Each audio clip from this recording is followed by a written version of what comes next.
And men don't like me say this, but it's true. Like spiritually, women are better. They have more. They're more evolved. We're younger punks. So what happened was, is you were a warrior like man. I see you went over as your first life as a woman, and your warrior energy and the man you had been drew in a lot of abuse as a woman.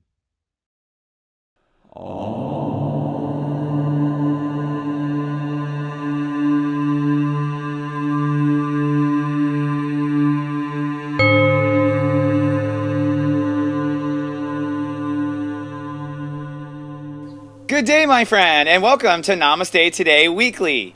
In this upcoming week, you're going to create your final boundaries for the story you were born to live. Will they be based on hope or will they be based on fear? From my smartphone to yours, keep streaming for your weekly Namaste Today.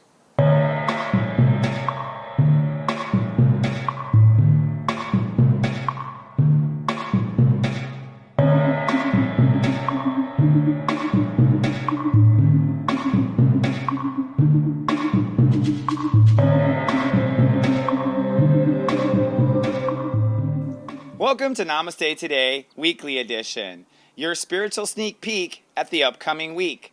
I'm your host and spiritual life coach, Sensei Chris Witecki. I'm on a mission of light, here to stand in my heart and raise the vibration of Earth, and I'm also here to help my viewers come into their heart and become the person they were born to be. Namaste, my friend, and welcome to another week of 2016. Well, last week we faced some fears and we had to face some realities with the presidential election. This week, as we enter into step 3 or chapter 3 of Scorpio, you'll be creating emotional boundaries that will serve the story you were meant to live. And the question is, will that story be based on fear or will that story be based on hope? In this week's edition, I'll be giving you some guidelines to finding the hope. But first, let's take a look at this week's Zodiac weather and 5-day moodcast. Looking ahead at our Zodiac weather and 5-day moodcast, it looks like it's going to be a passionate week indeed. On Monday, we have the super full moon, and I'm predicting it'll be sunny and multi-dimensional. On Tuesday, partly cloudy, but logical and in our minds with a grand trine. On Wednesday, expected to be sunny and creative. You'll be doing some problem solving. On Thursday, it's overcast and spiritual. And on Friday, it'll be sunny and decisive. Now, last week, we were electing peace and facing our fears. And this week, I'm theming it's time to feel through your personal term limits and draw the emotional boundaries for the story you were meant to be. But before we dive into our normal tea time, let's first take a sneak peek at next week.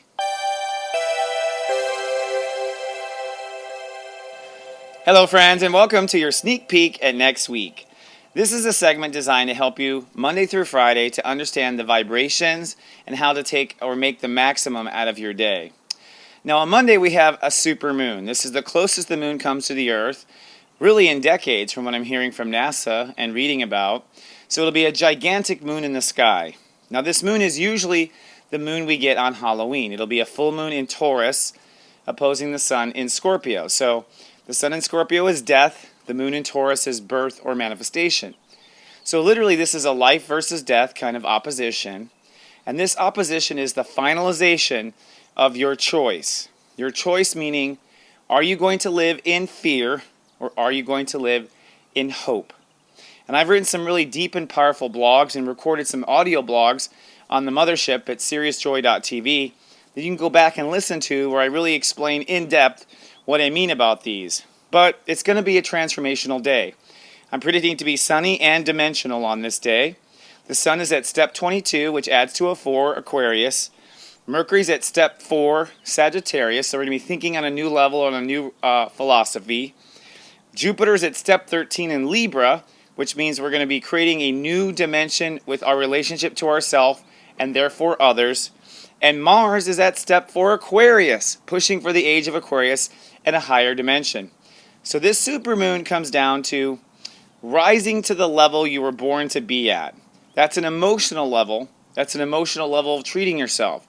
I believe, for instance, my hospital stay told me that I'm not treating myself well enough even yet. I'm going to move to Denver, Colorado, because California doesn't treat me well enough, okay? I don't feel grounded enough, and I don't feel respected enough by this environment. So I'm going to up my ante, and I encourage you to do so too. Now, this is a dangerous full moon. Don't do anything stupid. If you have a problem with substance abuse or drinking and driving, stay home and Uber, because this is the moon that will cause tragedy. If you have relatives who've been hanging on the edge, in other words, in life support or near death, this may be a gentle way for them to cross over, so don't be too surprised if they elect to do so. And I would not be too surprised if we don't hear of celebrity deaths. It always comes in 3, because this is a powerful death moon, but for the better. All right? Now, Tuesday is going to be partly cloudy but logical. And there's a grand trine in air going on. And what this is after the supermoon, you're going to try to see, well, what's the big picture of my life? Like, where's all this headed? Next week, we'll talk about the story you were born to live. But I think it's on Tuesday that you start to get to, once you rise to a new emotional level of what you deserve, now your mind goes, now what? Where do I go next? What does this mean for me? And you start to put the pieces of your puzzle together. On Wednesday, it's going to be sunny and creative. You'll be problem solving. And I'm feeling you're going to be feeling out the next level. So on Tuesday, you kind of figure it out with the grand trine. But on Wednesday, you kind of feel out, okay, what feels right? My mind thinks I'm meant to go open a dojo in Denver. Well, what's that feel like? How do I feel about being in front of a church congregation and calling it a dojo? That's just what I'm doing. So you'll be feeling it out. The sun is at step 24, and Jupiter has moved to step 14 Libra now, which means your mind is starting to get a grasp on the way you treat yourself and the way you should be treated in relationships. Okay, so both apply. The moon will also be in Gemini. Got some drag racers over there. The moon will also be in Gemini, so you'll be emotionally feeling a lot of your thoughts, and your thoughts will be triggering feelings. So be sure to self-nurture and ground on Wednesday. You know, the 4 and the 24 can feel a little erratic. Now on Thursday, I'm predicting overcast and spiritual. This is going to be some deep spiritual reflection, 7 rules of the day. The sun will be at step 25, Scorpio. Basically, this is your last chance to check in with God, universe, to make sure you're doing the right thing. Your last chance to log into higher self and make sure you're on the right path. And it's been my experience that even though we spent a day with the supermoon and the grand trine and the feeling out our future, sometimes we realize on this spiritual day that we were wrong about all of that, and that our spirit or our soul actually belongs here or there. Self-compassion is key. Self-mercy is also. So be good to yourself on Thursday. And the moon will be opposing Venus. So your emotions will be going back and forth between what you feel and what you can open up to. And that's okay. There'll be points where you feel maybe empty and lost, and other points where you feel like you're opening up and feeling good. So really be careful, be nice to yourself. And Mercury is at step 7 also, so it's definitely a spiritual and intuitive day on Thursday. Then comes Friday, and on Friday you'll be sunny and decisive. Step 26 rules the day of Scorpio. This is where you will make your commitment, sign your contract, commit to God and yourself. Remember, whatever you commit to should be the path of least resistance. Whenever spirit takes over, it's super easy going, it's super easy flowing, it's not a struggle. And Venus is still, there's a lot of God energy. So Venus is still at 7 degrees Capricorn, which means God universe will be providing intuitive conclusions on what to do. So you may not know how to do what you want to do. Spirit will tell you. Mars is at step 7 Aquarius, which means God will be leading the way, literally with step 7 in the new age and the new paradigm.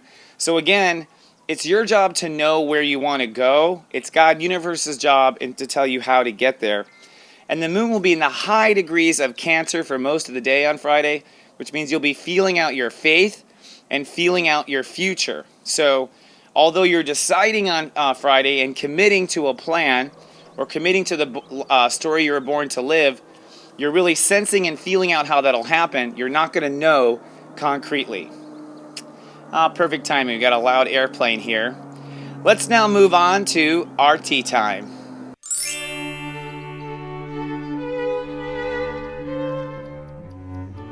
Hello, my friends, and welcome to our tea time. Today's tea time topic is the story you were born to live. Now, this topic comes from really Sagittarius. Saturn's in Sagittarius, so we're serious. Saturn is the planet of Sirius. We're very serious about Sagittarius. And Saturn is heading for what we call the galactic center, or the eye of God. And when that happens, the fate and will of God will take over. All right? So we're all moving to our fate. And fate is basically what we agreed to up in heaven before we came down. We do have free will. We can screw it up. We can abort the plan. But it is time for everyone to find their place on Earth. And so I have some points to discuss about how to go about that. All right? First of all, you have to live this week and draw your emotional boundaries. All right? That's super important. And get rid of the garbage in your life. Get rid of the stuff that's lower vibration. And most of all, you must choose hope and not fear.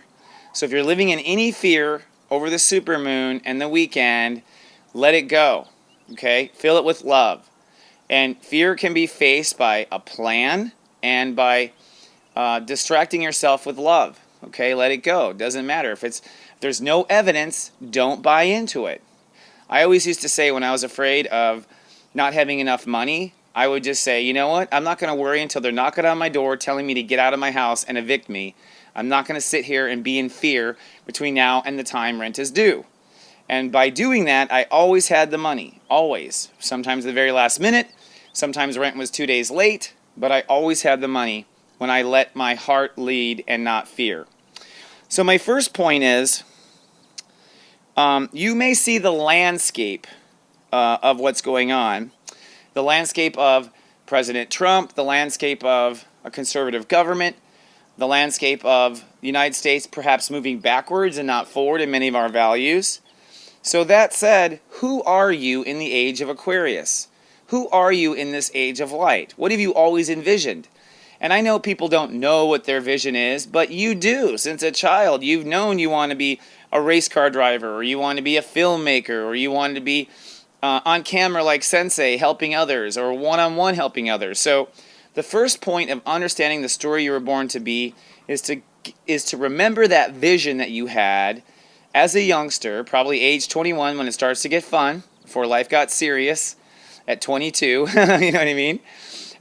What was that vision? Because it's valid. I have found that everything I envisioned in my early 20s is in fact who I'm becoming, even though I had no idea how it would happen. It is happening. So that's the first point.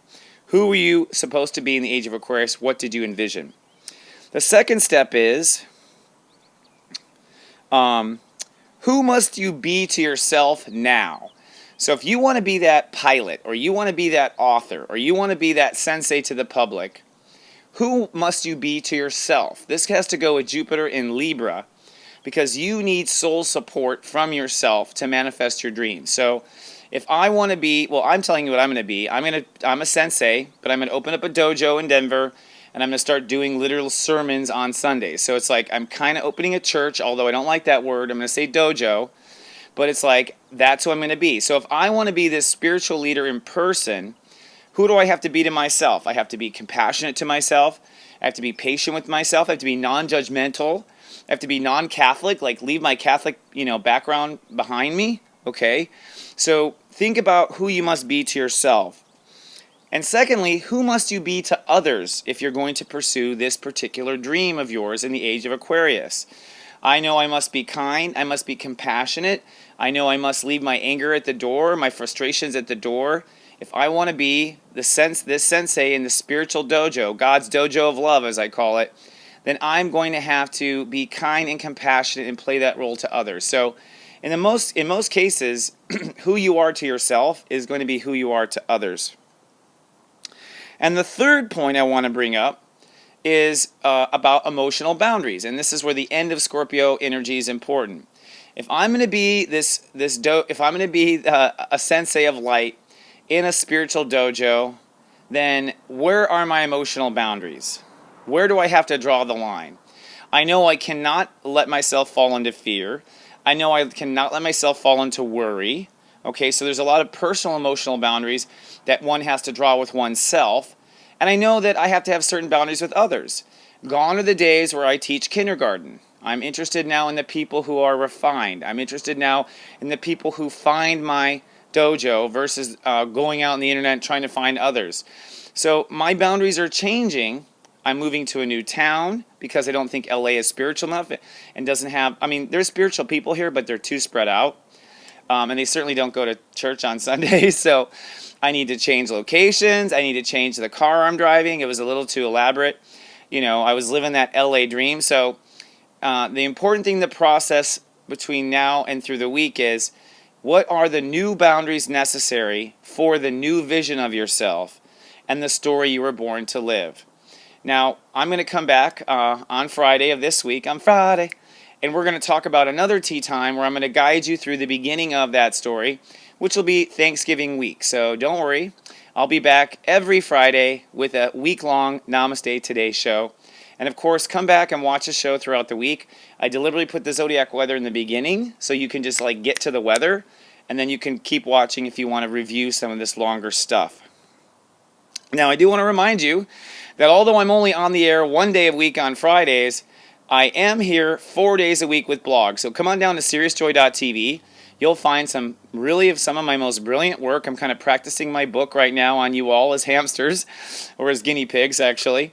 And so Monday through Thursday, I do a written blog or I do an audio blog. It kind of depends on the vibration and how much energy I have. Plus, my blogs tend to be really long, so sometimes I do audio just to make it a little bit easier, and sometimes people listen more when it's audio. So if you've missed my blogs, go back and listen to them. I've done some great work. People have been very happy. It's profound stuff, and it will help you in this transition. I also want to say that if you need personal guidance through this transition, don't forget I've created my own personal Sensei service. This is guidance texted to you or emailed to you 12 times a day, 7 days a week for $19.95. It is profound. Everyone who joins it stays on. So we've had people now for 3+ years because it's so nice to know that you're not crazy, because you're getting a text message in the morning saying, hey, you're going to feel crazy today. You know what I mean? And then at noon, I'm like, are you feeling crazy? It's like you don't have to feel crazy. So, don't do this on your own, folks, and put your money where it belongs. $19.95 is just $5 a week. My grandparents used to put $20 a week in the basket for a 1-hour boring session in a Catholic church. I'm with you 7 days a week. It's time to ascend from 3D into 5D. My personal Sensei service is based on your date of birth. Give it a try. Also, I'd like to say that I'm having a reading sale, and that's rare for me. This is my last reading sale of the year. I've opened up my readings to 6 days a week now, and I've lowered my prices on my readings for the sale by $25 or more. So if your heart wants a reading and wants a little one-on-one time with Sensei, I recommend you do it. All my readings are recorded. Okay, you get an MP3 mastered recording afterwards. And I have to say that in all the years I've done, over 10,000 readings, there was only one lady who didn't like hers. One. And I just think she didn't want to hear the truth, to be honest. So I pat myself on the back for that. Now, if you're watching on YouTube, please be kind and do subscribe. But remember, if you're on YouTube, you're only getting 1 day of my content. You got to come down to the mothership at seriousjoy.tv. You'll find an enlightened community. You'll find all people commenting and helping each other. You'll find a chat room, and you'll find my smiling face there also as well. If you'd like to follow me on Twitter, my handle is cwateki. And of course, don't forget about the mothership, seriousjoy.tv. All right, friends, it's starting to get a little dark here. I'm a little out of practice, but I will be back in just 1 week. Try to not let this presidential election make you afraid, okay?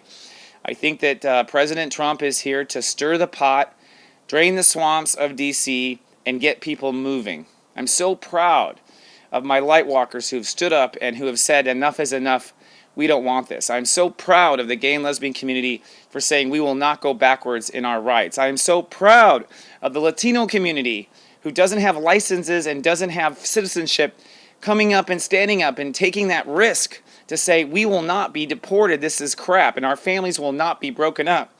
And I question if Donald Trump is really just not pushing us to stand up, because God's influence here is not for you to have another Jesus Christ save you. God's interest here is not to have some leader save you in a dictatorship. God's interest is for you to stand up in your own power and be the person you were born to be. I'll help you. My community will help you. But you've got to do it. All right, friends. Remember that I love you, and live, love, be.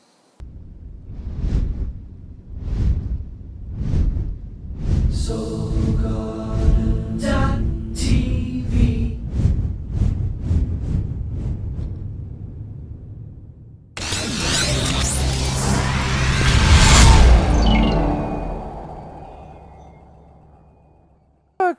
Hi, hello, Bella.